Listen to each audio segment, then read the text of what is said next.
नमस्कार, स्वागत आहे तुमचं मनीषास किचन मराठीमध्ये। आज आपण करणार आहोत मोतीचूर लाडू।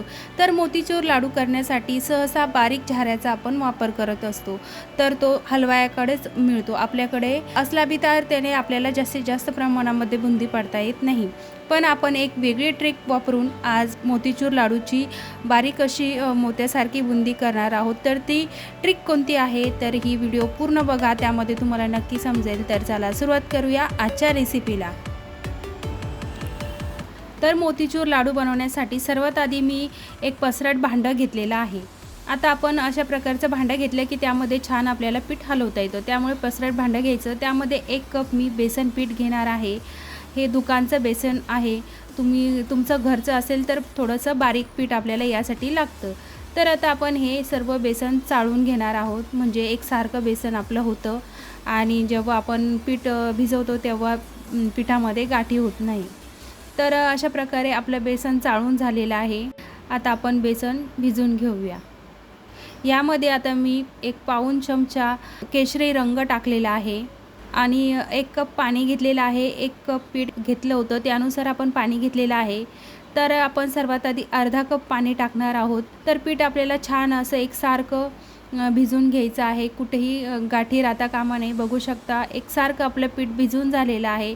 थोडं घट्ट पीठ आहे, त्याच्यामुळं मी अजून थोडंसं पाणी टाकते यामध्ये आणि पीठ एकसारखं भिजून घेऊया। तर बघू शकता या ठिकाणी एकदम बरोबर असं आपलं पीठ झालेलं आहे।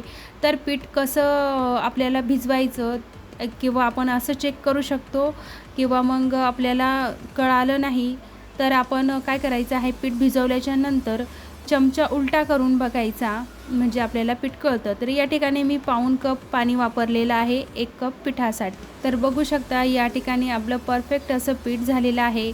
आपण जर चमचा उलटा करून बघितला आणि त्यावरती एक लाईन मारली तर ती स्पष्ट दिसली पाहिजे।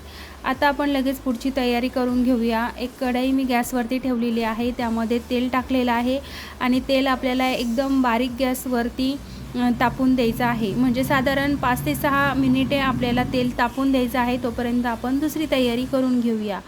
तर बुंदी पाडण्यासाठी आपण जी वेगळी ट्रिक वापरलेली आहे मिठाची पिशवी, तर आपण कुठलीही मिठाची पिशवी घेऊ शकतो। बघू शकता या ठिकाणी मी मिठाची पिशवी घेतलेली आहे। आता आपण काय करणार आहोत, मिठाच्या पिशवीचा जो दोन्ही बंद बाजू आहे आणि जी मीठ काढलेलं आहे ती बाजू आहे, तर बंद बाजूने आपण एक्स्ट्रा भाग असतो तो आधी कैचीच्या साहाय्याने चांगला कट करून घेऊया। बघू शकता या ठिकाणी आपल्याला छोटंसं छिद्र पाडायचं आहे। तर आधी आपण यामध्ये पीठ टाकून घेऊया आणि नंतर छिद्र पाडायचं आहे। तर ज्या साईडने आपण पिशवी आधी मीठ काढण्यासाठी फोडलेली आहे ना, त्याच्या विरुद्ध साईडने आपल्याला छोटं बुंदी पाडण्यासाठी छिद्र पाडून घ्यायचं आहे। तर मी ही पिशवी एका कपामध्ये टाकलेली आहे आणि त्यामध्ये आता मी मिश्रण ओतणार आहे। तर बघू शकता या ठिकाणी मी कपावरती पिशवी ठेवलेली आहे आणि अशा प्रकारे अगदी कुठेही आपल्याला जास्त हात भरवायचा नाही किंवा जास्त भांडेही भरवायचे आपल्याला याची झंझट राहत नाही। तर आता आपण हे सर्व मिश्रण ह्या पन्नीमध्ये ओतून घेतलेलं आहे मिठाच्या। आता आपण याला जसं मेहंदीचा कोन पॅक करतो त्याप्रमाणे आपण हे पॅक करून घेऊया। मी या ठिकाणी रबर बँड वापरणार आहे, तुम्ही साधा दोरा असतो त्यानेही हे पिशवी पॅक करू शकता, पण चांगली पिशवी आपल्याला घट्ट पॅक करून घ्यायची आहे। या ठिकाणी मी 2 रबर बँड वापरलेले आहे, म्हणजे ज्यावेळेस आपण बुंदी पाडतो त्यावेळेस आपला कोन सुटला नाही पाहिजे। तर बघू शकता या ठिकाणी झालेलं आहे आपली बुंदी पाडण्याचं साहित्य तयार। तर आपल्याला याला नोक पाडून घ्यायचे आहे, एकदम बारीक असं नोक सुईच्या नोकासारखे बघू शकता तुम्ही, एकदम बारीक असं नोक पाडून घ्यायचं आहे, म्हणजे आपली बुंदी एकदम जसे हलवाई लाडू बनवतात झाऱ्याने त्याप्रमाणे आपले लाडू बनतात। अगदी बारीक असं नोक पाडून घेतलेलं आहे आणि व्यवस्थित राहील। आता आपलं तेलही या ठिकाणी तापलेलं आहे बघू शकता। तर बघू शकता आधी 2-3 दाणे मोठे मोठे आलेले आहे आणि नंतर आपल्याला एकसारखी अशी धार सोडायची आहे। बुंदी करताना ज्याप्रमाणे आपण झारा वापरतो त्याचप्रमाणे आपण पन्नी वापरून बुंदी पाडलेली आहे आणि बघू शकता खूप छान अशी आपली बुंदी तयार झालेली आहे, एकदम गोल गरगरीत। म्हणजे आपलं मिश्रण पिठाचं जर योग्य झालं ना तर बुंदी ही एकदम बरोबर पडते। तर बघू शकता या ठिकाणी मस्त अशी बुंदी पडलेली आहे आणि लगेच 1 मिनिटभरामध्ये ही बुंदी तळून तयार होते. आता आपण ही झाऱ्याने काढून घेऊया आणि एका चाळणीमध्ये टाकून घेणार आहोत, म्हणजे यामध्ये तेल, जे एक्स्ट्रा तेल असेल ते निघून जाईल. बघू शकता किती छान गोल गरगरीत आपली छोटी छोटी अशी मस्त बुंदी तयार झालेली आहे. बघू शकता. आता आपण अशीच सर्व प्रकारे बुंदी करून घेऊया. एकदम वेगळी अशी पद्धत आहे. बघू शकता. आता दुसरी बॅच आपली एकदम पटापट आपण होत आहे. तर मस्त अशी आपली बुंदी झालेली आहे. अशाच प्रकारे आपण सर्व बुंदी करून घेणार आहोत. अगदी 1 मिनिटच ही बुंदी तळण्यासाठी लागते, कारण आपलं तेलही छान गरम झालेलं आहे आणि बुंदीही नाजूक असल्यामुळे पटकन तळून तयार होते. तर बघू शकता या ठिकाणी मस्त अशी एकसारखी बुंदी आपली बनून तयार झालेली आहे. अगदी 1 कप पिठापासून आपण एवढी सारी बुंदी तयार केलेली आहे. साधारण 1 कप पिठापासून 1 किलो लाडू आपले तयार होतात. तर बघू शकता या ठिकाणी मस्त अशी आपली बुंदी तयार झालेली आहे. आता आपण लगेच पुढची तयारी करून घेऊया. तर एकीकडं मी गॅसवरती कढई ठेवलेली आहे. त्यामध्ये आता आपण 1 कप पीठ वापरले होतं, तर अर्धा कप आपण पाणी टाकणार आहोत आणि तुम्हाला जर जास्त गोड आवडत असेल तर 1 कप साखर टाकायची आहे आणि कमी मीडियम गोड आवडत असेल तर पाऊण कप साखर टाकायची आहे. तुम्ही तुमच्या आवडीनुसार या ठिकाणी साखरेचा वापर करू शकता. तर या ठिकाणी मी अर्धा कप पाणी टाकलेलं आहे आणि पाऊण कप साखर टाकणार आहे. आता आपल्याला याला उकळी आणून घ्यायची आहे. या ठिकाणी याचा आपल्याला अजिबात पाक करायचा नाही. साधारण 2 ते 3 मिनिटामध्ये आपली याची चाचणी बनून तयार होते. आपल्याला 1 तारी किंवा 2 तारी याचा पाक बनवायचा नाही. आता यामध्ये थोडंसं आपण केशरी रंग घालणार आहोत, म्हणजे आपल्या लाडूला रंग छान येतो, अगदी हॉटेलसारख्या लाडूसारखा. तर बघू शकता या ठिकाणी साधारण मी 3 ते 4 मिनिट आपली चाचणी तयार झालेली आहे. हाताला अशी चिकट लागली की आपली चाचणी होऊन जाते. जसं आपण गुलाबजामुनचा पाक बनवतो त्याच प्रकारे आपल्याला ही चाचणी बनवायची आहे. तर या ठिकाणी हाताला आपला चिकट पाक लागतोय, म्हणजे आपली चाचणी झालेली आहे. आता आपण यामध्ये कमी गॅस करून घेतलेला आहे आणि सर्व जेवढी बुंदी होती तेवढी आपण यामध्ये टाकून घेऊया.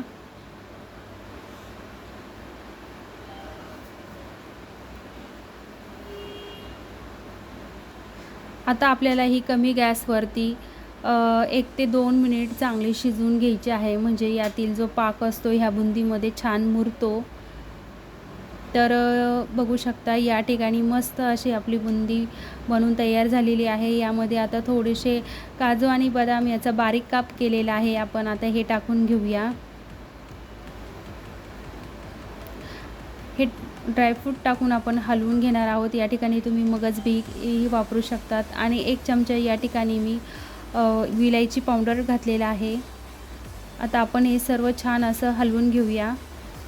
आता यावरती गॅस बंद करून याला थोडंसं झाकून ठेवायचं आहे.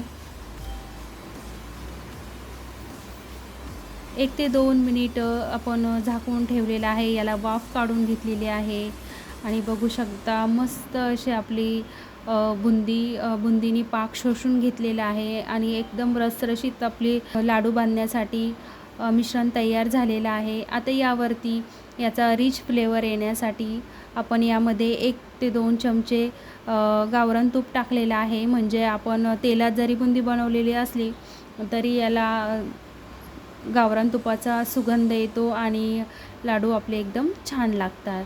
तर आता आपण हे सर्व हलवून घेऊया आणि एक अर्धा तास याला मुरून द्यायचं आहे, म्हणजे छान असं आपलं लाडूचं मिश्रण तयार होतं. बघू शकता एक अर्ध्या तासानंतर आपल्या बुंदीमध्ये पूर्ण पाक असा आतपर्यंत शिरलेला आहे आणि परफेक्ट असं आपलं मिश्रण तयार झालेलं आहे. आता आपण लगेच याचे लाडू बनवून घेऊया.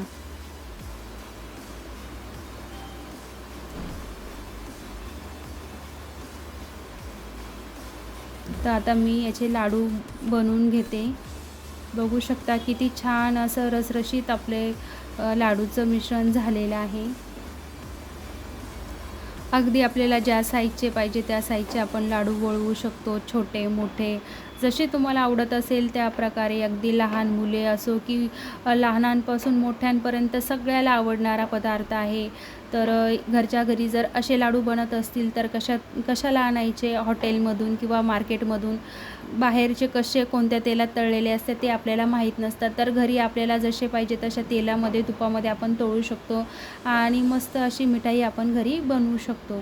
तर सर्व लाडू आता अशाच प्रकारे मी बनवून घेणार आहे. तर तुम्हाला आजची रेसिपी कशी वाटली हे मला कमेंट करून नक्की सांगा. चॅनलवरती नवीन असाल तर चॅनलला सबस्क्राईब करा आणि त्यापुढील बेल आयकॉनचं बटन नक्की दाबा, म्हणजे माझी येणारी प्रत्येक व्हिडिओची नोटिफिकेशन तुम्हाला लवकरात लवकर येईल. भेटूया पुढच्या व्हिडिओमध्ये. तोपर्यंत धन्यवाद.